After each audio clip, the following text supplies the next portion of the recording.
Welcome to How to Be a Humane Leader Without Losing Your Job. In this podcast, we dive into compassionate leadership in today's fast-paced business environment. With our experience and insights, we'll help you lead with heart while securing your career. Join us for engaging conversations and practical advice to elevate your leadership skills and make a real difference. I'm your host, Chris King, a Fortune 100 IT leader, alongside Roberto Torres, a seasoned startup engineering leader. Today, we will discuss how to be a humane leader in deciding how best to communicate when a team member is not following instructions and delivering. Hey, Roberto, how you doing? Very fine, Chris. Thank you very much. How are you? I'm doing great. Happy holidays to you. We're getting close to the end of the year, so I hope the season treats you well. Likewise, thank you very much. And yeah, indeed, to all of us and our audience as well. Yep. Happy holidays to everybody. So yeah, sometimes communicating with team members gets to be a challenge, if someone's kind of either ignoring your message, not following the specific instructions, missing deadlines.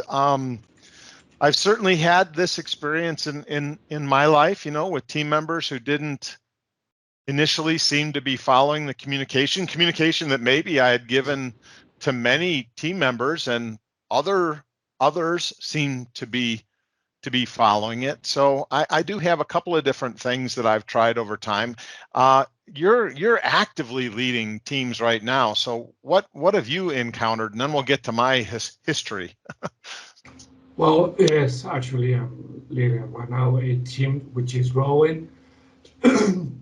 And the thing is, I think sometimes people won't execute what is needed to be done. And I think that it will be split in two. Either I miscommunicate, or they decide not to do what has to be done, and maybe that is because they have a different mindset, or they may be stubborn related to what has to be done. And I think that is a challenge. The first one, the first problem with the miscommunication is that I didn't explain myself correctly. What tool do I have to do? Should I bring this person to the table, to a meeting room, and explain, hey, I explained this and you did that, or what has to be done? So I think in this first problem, we have to understand that people communicate differently. And what I mean is they learn differently. Some people are like me, which I'm 100% visual. I had to read something in order for me to learn it, and write it. Some people are auditive, so they had to hear something, and some people are kinesthetic. So we had to point out to the people, not to the people, to the type of learning they had to communicate efficiently. You see?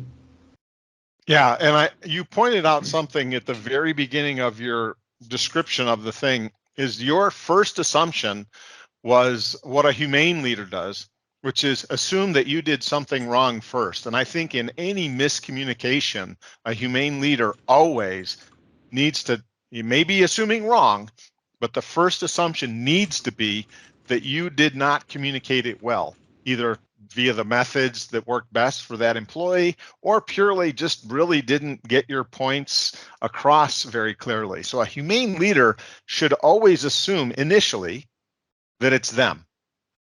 They themselves are not communicating well. Very critical to being a humane leader. So good, I agree completely. But then tailoring the message, like you said, what method does this particular team member, when everybody else on the team seems to understand, they're delivering on time, they're working in the same direction, why is, let's say 9 out of 10 are getting it right, and number 10 just, he's way off base, she's way off base, they're going in the wrong direction? Well, what is the difference with person number 10 then? If you assume now at this point, all right, I assumed it was me at first. I changed my message. I tried different ways to describe it. What do you do when number 10 still doesn't get it? Well, that is the second problem that I have seen. The thing is, people rather than we guide people towards a goal, toward an objective. So we say, hey, we're going, I don't know, to go on a straight line to that.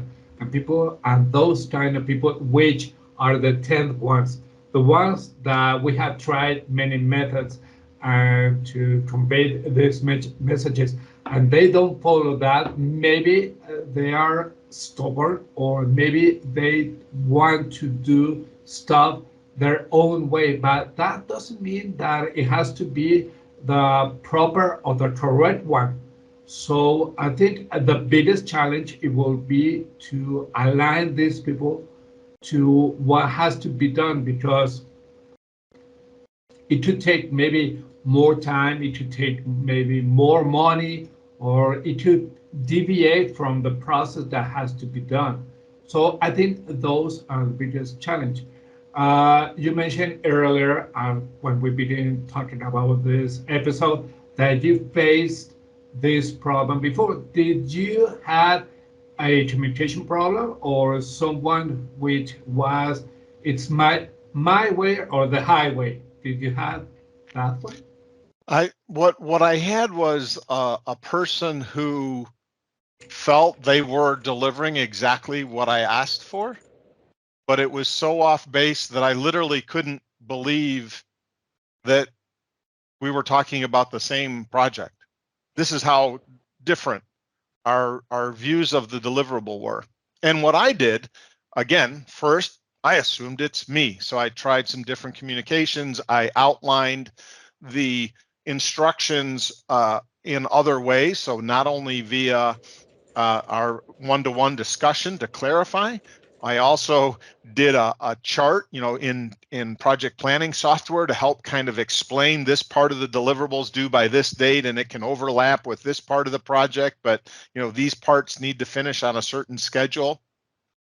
And I also explained the finances behind it.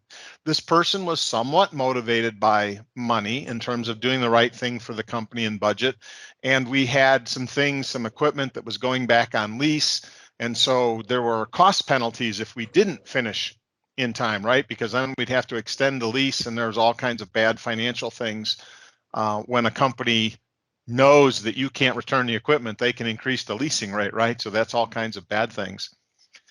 By the second time the miscommunication was still occurring, I actually went up, not across. I didn't check with his peers to see like, well, how come you understand it and they don't?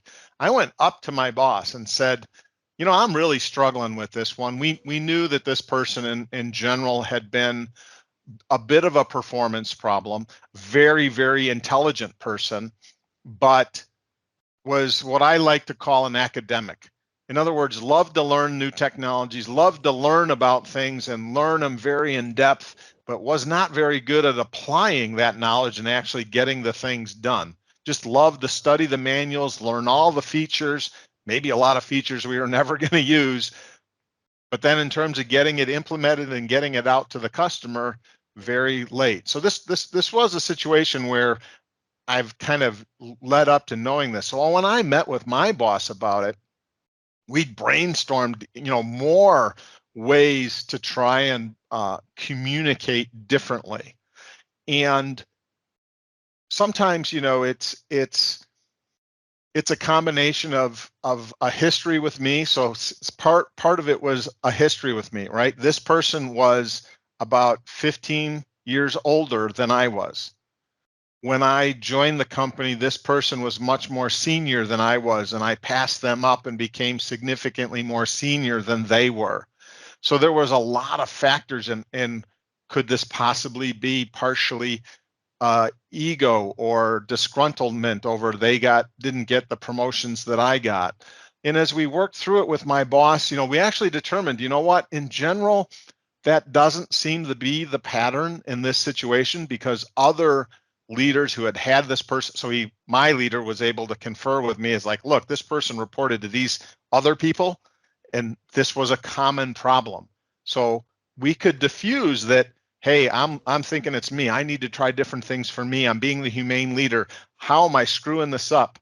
And he was able to let me have some insight into, no, you're not the first one. Multiple leaders have had this problem. Here's some of the things that they've done before without divulging too much in confidence. Here's some things to try. And some of the things that we had to try is this particular person just was going to need a lot more follow-up than anybody else because of the criticality of the project. And that's something we've talked about before in humane leadership. You know, depending on how expensive the project is, how critical it is to the company, sometimes even the best team has to have the leader following up with them every single day. Why is that? Not because you don't trust them, you trust them, but it is such a critical project. It's so expensive. The deliverables are locked together. The first one can't happen until the second one, and the second one can't go until the first one's done. And, if any part of the chain in that project gets screwed up, the whole thing becomes a huge problem.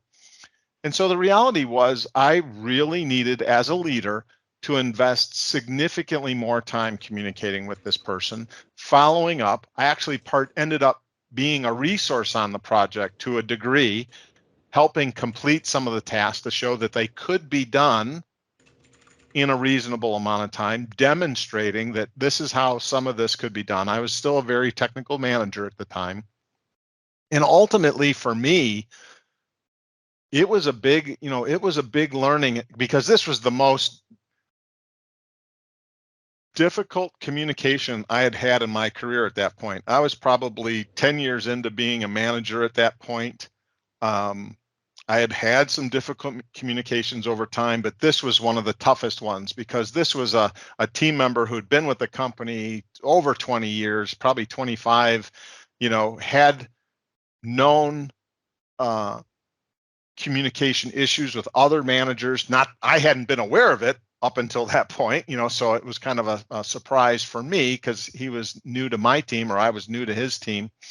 And, but, by leveraging my own boss and brainstorming and finding out some of the history, and then just biting the bullet, while it was just not very efficient for me to spend that much time with this person, because the criticality of the project, I just had to be deeply involved.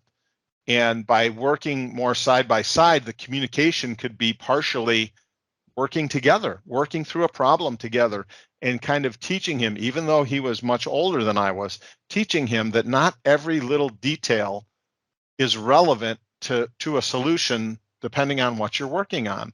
And we were able to work through and do examples and show him with the examples that while it's great to read the manual cover to cover, 90% of those features you're investigating don't relate to this particular project, so don't spend time on that. All of a sudden, that gives him 50% more working time, and we did successfully get done. So you go through the standard leadership things, standard, hey, is he a visual person, or is he a written down communication, or does he need to be more verbal? But ultimately, for this person, really working with them was the only way to get them past this hurdle. And while I would love to say this employee, changed his ways over time, he really didn't. And in subsequent managers, when I transferred out, I did try to explain the best way to use this team member. Very valued team member, worked another, I think, 10 years for the company. So, very helpful employee, but sometimes you got to realize there's not a book on this one. And I'd say 99% of the time, doing what I did would be wrong. For the leader to get as deeply involved as I did would be wrong 99% of the time. But in this situation, it was probably a $500,000 project. So it was worth it. And that was a $500,000 project years ago. So probably, what would that be with inflation? A $2 million project now. It was worth it. And that kind of side by side in the trenches, working with somebody on a project, that level of one-to-one communication, you can then overcome much greater barriers. But you got to be able to invest the time, and that's not always going to be appropriate. Okay. Okay. Uh, okay. So if I grab or use a sports analogy, you use a man-to-man coverage with this guy, with this person. Yeah. Yeah. It wasn't the best because it took away from you time and resources that you could use in another with another person or something else, right? Absolutely.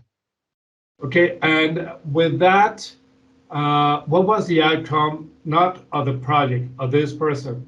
Did that person change? Or it was given to another project? You know what happened? Because the thing is, what I see from this letter, no letter, from this reading, is that this person stumbled and went to many different bosses and leaders because they say, okay, I can use this guy, but as soon as this project, I don't need it. And that is something that this challenge is really difficult because you said this person was intelligent, but he didn't want to be a part of the team, doing processes as it should be and doing his own way, right? Yes. And when I look back, now over time, and really reflect on what was the failure of the humane leadership across the board, all of the leaders that he had before, the failure of myself, the failure of future leaders that led him. The real failure was recognizing that this person should either be in a research role, if the company had one, or in a purely operations role, looking into why did something fail, and correcting an operations problem. He was not good as a project team kind of situation, right? Where you're implementing something new, it's got a deadline, it needs to be working by this time with these features. Some people are just not project resources. Sometimes some people are better at troubleshooting. Here's an instantaneous problem, research this problem, get this problem fixed. That, yes, it's urgent, get it done as quickly as possible, but there isn't the same kind of deadline. The deadline is instantaneous in operations, right? It needs to be back up and running as quickly as possible. And in those situations, this person was pretty successful because he was very intelligent. He had researched so many things. Unlike most people, when there wasn't something broken, he was reading the manual. And then when something broke, he'd remember, I read something about this before. Whereas everybody else on the team never read the manual. They would be starting their troubleshooting from ground zero. So ultimately, I'd say the humane leader's job is, when you discover you're having this communication problem with a team member, if the history is long enough, is it really something so fundamental that you're putting this resource in a situation where they're not well suited? And some people are better on projects, in my opinion.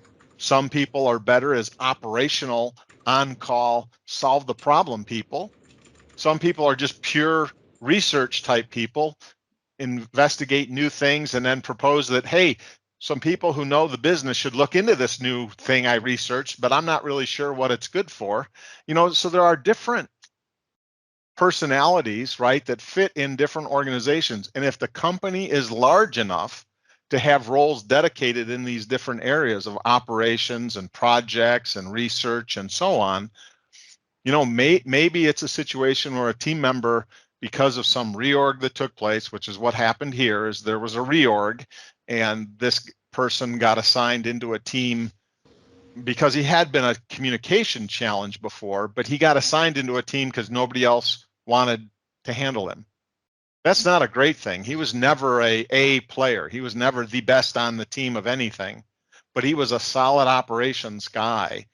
And because we were diminishing what we were doing in operations and outsourcing more and more of operations, he kind of got passed around, and that's how he landed with me. And so ultimately, the right thing to do is the team member just, their style, their stuff of communications. There's certain things you can overcome, but at some point you got to realize maybe it's a placement problem. Maybe this person's style of communicating, their style of working, how they deliver is better suited for a different role. And for us in the company, there were those types of roles. Now, the really tough thing for a humane leader is, what if you don't have a role for that kind of person? You've done all the things you possibly can as a humane leader.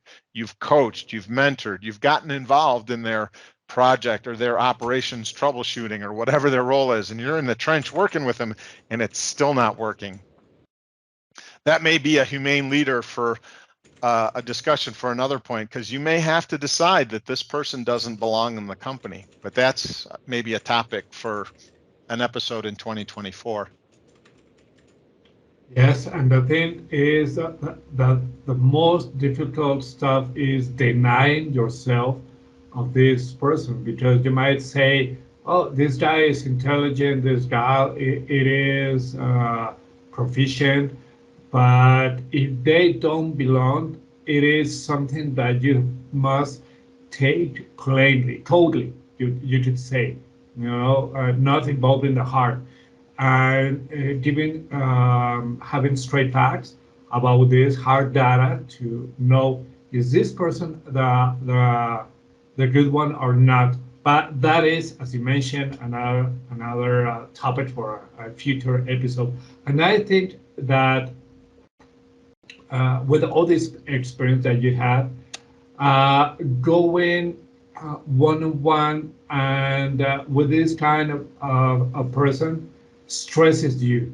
It takes away maybe the energy that you could bring to yourself and to other people. So having this kind of persons reporting to you, it could be maybe diminishing all the efforts of the whole team.